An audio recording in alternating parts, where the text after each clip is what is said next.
Paglilingkod bayan, si Dudes Pangilinan. Dudes, good morning. Yes, good morning Captain Sel at good morning sa ating mga kababayan, sa ating mga listeners sa Radyo ng Bayan.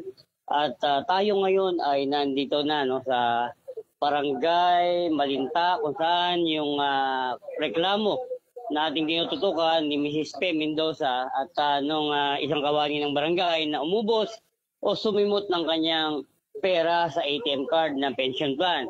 Natanong mo, Captain Sel, kung ano yung 3S dati, no? Ito, para sa kaalaman ng ating mga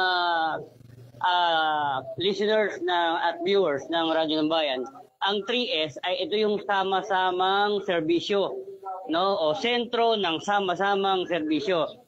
Nakapaloob dito yung barangay hall na extension para sa mga sumbong at reklamo, yung police community present, at multipurpose hall, fire substation, daycare center, at yung AL center, at saka yung homeowners association office. Yun, nandito, nakapaloob sa 3S. Okay. Yan. Ngayon naman, Captain Sel, balikan natin yung istorya na reklamo at sumbong ni Mrs. P. Mendoza.